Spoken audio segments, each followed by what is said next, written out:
Sejam bem-vindos a mais uma aula do curso POCUS, Medicor Cursos. Nós vamos dar continuidade à aula de ultrassom pulmonar, agora com um foco maior na demonstração dos padrões de imagem do fluxograma do protocolo Blue. Então nós vamos falar de cada um dos padrões, tá? Com demonstração das imagens e para a gente revisar os padrões que a gente descreveu na aula passada. Então, em relação ao perfil A, né, que a gente observou, o que é o perfil A, né? Então existe um deslizamento das pleuras e a gente consegue ver os artefatos de imagem que são as linhas As. Então, o próximo passo num paciente que tem insuficiência respiratória, que tem deslizamento pleural e que tem a presença das linhas As, é a avaliação das veias dos membros inferiores, né? Se for identificado a presença de trombos nessas veias, o diagnóstico mais provável no caso é a embolia pulmonar. Caso não seja identificado trombos, nós vamos avaliar o PLAPS point. Então, esse PLAPS, no ponto PLAPS, se nós observarmos consolidações subpleurais, né, o diagnóstico mais provável para o caso é pneumonia, doença infecciosa. Caso não seja observado alterações sugestivas de consolidações, o diagnóstico mais provável seria asma ou DPOC. No perfil B, né, o que nós vamos observar são essas linhas verticais, igual a gente já descreveu, com a presença das linhas B, né? O deslizamento das pleuras vai estar presente, né? E o que nós vamos poder caracterizar é se tiver mais que 3 linhas B por campo de avaliação e o diagnóstico mais provável é de edema pulmonar, seja inflamatório, seja congestivo, tá? Nós temos o padrão AB, né? O que seria o padrão AB? Nós vamos ter em um parênquima pulmonar, por exemplo, um padrão A, no outro nós vamos ter o padrão B. Então, aqui na figura esquemática, né? Então, assim, nós vemos aqui nessa figura a presença do tecido subcutâneo, as sombras acústicas das costelas, que são essas imagens mais enegrecidas. Há uma linha mais hiperecogênica, que é a linha pleural, e abaixo essas linhas horizontais, que demonstram que são as linhas As. Essas linhas As, como a gente já descreveu no padrão, pode ser visto no parênquima pulmonar normal. Essa figura ao lado já muda, que nós vemos aqui a imagem mais hiperecogênica aqui, que é a imagem hiperecogênica das pleuras, que emerge uma linha vertical que vai em direção ao fundo, né?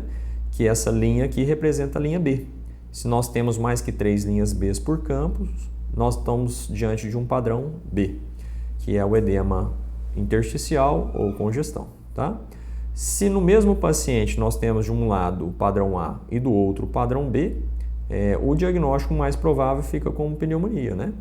Até porque a congestão, naturalmente, né, a congestão por edema agudo, por doença cardíaca, né, ela tem um padrão simétrico, acometendo tanto o pulmão direito quanto o esquerdo. Quando existe um padrão dissociado do outro, fala mais a favor de doença inflamatória.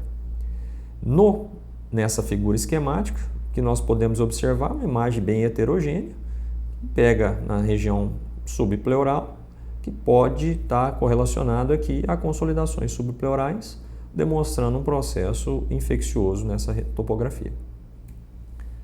O perfil C, o que seria, né? Então, nós observaríamos consolidações pulmonares subpleurais, né, visível na região tanto anterior quanto às vezes no PLAPS point, né? E o diagnóstico mais provável é a pneumonia lobar, que nós conseguimos identificar, né?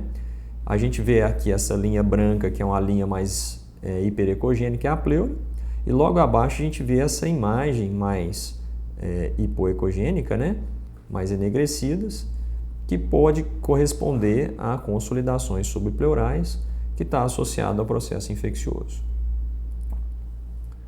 As consolidações subpleurais, elas podem ser avaliadas de outra forma, né? Então, dependendo da extensão delas, o que pode acontecer, né? A gente pode ter uma imagem do parênquima pulmonar que parece muito com a imagem que a gente avalia do fígado. Então, essa imagem que eu estou demonstrando aqui é o fígado de um paciente, e aí a gente consegue ver na interface pulmonar uma imagem que se assemelha ao parênquima hepático. Nesse caso, a gente chama de hepatização pulmonar ou pseudohepatização. E o significado clínico disso aqui é uma atelectasia ou uma consolidação. Na presença de broncograma aéreo e na presença de mobilidade, o diagnóstico mais provável, caso seja móvel, é a estrutura de pneumonia, caso ela seja fixa, de uma atelectasia. As consolidações subpleurais podem ser avaliadas de outra forma, né? Então nós vamos avaliar sempre as estruturas abaixo da linha pleural, né? E observar as consolidações. Então nós vamos ver imagens heterogêneas logo abaixo das estruturas da estrutura pleural. E o Platos Point, ele é muito importante, igual a gente já tinha relembrado, que é o terceiro ponto de avaliação, né? Que é aqui na interseção, que começa uma linha horizontal entre o segundo ponto até a linha axilar posterior, que é uma região que a gente pode avaliar pequenos derrames, né? Pleurais, que a gente visualiza a imagem mais com uma imagem enegrecido. E é um local onde a gente consegue avaliar pequenas imagens de consolidação. Então, consolidações subpleurais podem ser observadas nessa região. Tá? Em relação ao derrame pleural, né? Qual que é o achado mais comum? Né? Na imagem, nós vamos observar essa imagem mais anecoica, né? E que não é uma imagem mais enegrecida. E a gente consegue fazer uma interface muito bem entre as estruturas, tendo em vista que isso aqui é uma estrutura de líquidos. Então aqui, ó, nós demonstramos o fígado, que está demonstrado em F, né? E aqui em C, a gente observa a coluna vertebral. E aí, o derrame pleural, ele favorece o aparecimento dessa imagem da coluna vertebral. E esse aqui é o sinal da coluna, que a gente chama, né? Então, há uma intensificação da imagem da coluna após uma interface com o líquido aqui, e normalmente a visualização do derrame pleural, ele pode intensificar essa imagem da coluna, que é chamado o sinal da coluna. Então, a gente pode ter essa imagem então anecoica ou hipoecoica. Ela pode ter debris ou não, que são estruturas móveis que nós vamos ver movimentando no modo brilho, né? Que podem ter algumas traves que são septações, que demonstram sinais de derrame mais complicado. Então, essa é a imagem clássica, né? Então, nós estamos vendo aqui a interface do parênquima pulmonar, essa imagem mais hipoecogênica, e aqui a interface do diafragma, e aqui abaixo, e aqui mais à direita, o fígado. Nós podemos até quantificar o derrame pleural, né? E a gente tem a fórmula de Balick, de Eibenberger, né? E como é que a gente faz essa avaliação? A gente traça uma linha vertical da base do pulmão até a linha do diafragma, que é o diafragma, e aqui é a base do pulmão, né? A gente traça essa linha aqui e, de acordo com essa distância que foi identificada ao ultrassom, a gente multiplica por 20 e nós vamos ter a estimativa em ml do tamanho do derrame pleural. Tá? Então aqui a imagem novamente, que a gente está vendo aqui, ó, uma imagem do parênquima pulmonar que está rechaçado, uma atelectasia passiva por conta do líquido pleural, né? Que fez esse parênquima pulmonar ficar atelectasiado. Uma imagem do diafragma aqui, então a gente traça uma linha vertical, né? E essa linha vertical a gente multiplica por 20, e aí a gente vai ter o volume estimado do derrame pleural. Outra imagem de derrame pleural que nós vamos ver, né? A gente pode ver o parênquima pulmonar se movimentando, né? E aí alguns locais caracterizam essa imagem como o sinal da água viva, né? Então ele tem um movimento, e esse movimento, de acordo com o ciclo respiratório, fica parecendo uma imagem sugestiva de uma água viva, e o sinal da água viva. E tem o sinal do quadrado, né? Então o sinal do quadrado, ele é demonstrado aqui por essa figura, né?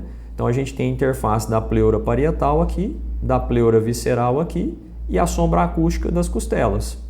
E aí no meio fica um sinal mais hipoecogênico, no sinal de um quadrado, que é também um indício de derrame pleural. Aqui mais um padrão de imagem que a gente já havia demonstrado anteriormente, né? Então, o que nós estamos vendo aqui? Então, aqui seria um sinal que sugere o código de barras, né? Então, aqui nesse padrão, o que nós estamos vendo aqui? Aqui é pele e tecido subcutâneo no modo movimento. Então, esse aqui é modo M. Aqui, modo brilho, certo? Então, caso o paciente tenha uma insuficiência respiratória, eu não observo um movimento de deslizamento pleural, certo? E aí eu consigo identificar na imagem do modo M esse padrão aqui, que é o padrão onde existe uma interface, onde tem um padrão de código de barras, com um padrão que a gente chama de praia, que aqui seria o parênquima pulmonar e aqui pele subcutâneo, né? Quando existe, a gente consegue identificar esse padrão, essa interface, é um sinal que tem uma especificidade de 100% do diagnóstico de pneumotórax. E esse ponto onde a gente consegue essa interface chama lung point, tá? Que é um ponto que a gente consegue identificar no modo M, um padrão, uma diferença de padrão entre um padrão entre código de barras e um padrão de praia. Padrão areia e padrão mar, tá? E aqui no modo B, o que nós veríamos é simplesmente a ausência de deslizamento pleural nesse paciente, tá? No COVID, né, nós tivemos a experiência, né, de evidenciar vários padrões de imagem, né, mas muitos pacientes tinham essas imagens de consolidação subpleurais com edema intersticial, né, e aí o ultrassom clássico é a presença dessas linhas B irregulares aqui, né, porque tinha essa interface de parênquima saudável com parênquima doente, e aí a gente pode observar, né, então áreas de linhas B com áreas que não têm as linhas B, né, sugeriam bastante essas áreas de consolidação versus áreas de parênquima adequado, tá? E por fim agora, né, nós podemos fazer o fechamento dessa aula mostrando a importância, né, do ultrassom na nossa prática clínica, né? Então ele vai completar o exame físico, ele é um exame complementar aos métodos de imagem e ele permite de uma forma rápida e muitas vezes precisa, né, o diagnóstico da causa da insuficiência respiratória. Então, lembrando que é um método isento de radiação, né? E por consequência pode ser feito à beira-leito num paciente que tenha dificuldade de ser deslocado para a realização de algum exame de imagem. Tem uma acurácia muito grande para avaliação de derrames, né? Consolidações e até mesmo pneumotórax. Tem limitações, né? As limitações, as mais importantes são os artefatos que podem ser mal interpretados, né? Pacientes que têm janelas acústicas que são limitadas, principalmente por serem muito obesos, por terem doença pulmonar obstrutiva ou pacientes em situações de pós-operatório. E a curva de aprendizado é a repetição dos padrões de imagem, né? Então é necessária essa vivência, essa orientação, né? Para que esses padrões eles fiquem na mente e possam ser até intuitivos na hora da abordagem do paciente no cenário de urgência e emergência. O método, reforçando mais uma vez as vantagens, é um método sem radiação, que a gente consegue elaborar à beira-leito, né? Pode reproduzir ele por várias vezes, então pode ser um método que a gente repete, faz avaliação e pode reavaliar, né? E pode reduzir os custos, tendo em vista os métodos de imagem, muitas vezes podem ser economizados nesse cenário. Outros métodos de imagem, né, com radiação. Então hoje o ultrassom pulmonar é um dos pilares do POCUS, né? E assim, focado no paciente crítico, o paciente do cenário da insuficiência respiratória, e deve ser associado ao ultrassom cardíaco, venoso e abdominal, né? Então é essencial a complementação dos outros protocolos, como o Rush ou Falls. Então o Blue é mais um dos protocolos de grande importância hoje no cenário do POCUS. Ele tem uma acurácia muito grande, né? E ele deve ser incorporado na rotina do médico que trabalha com urgência e emergência, no cenário da terapia intensiva, no cenário do pronto atendimento.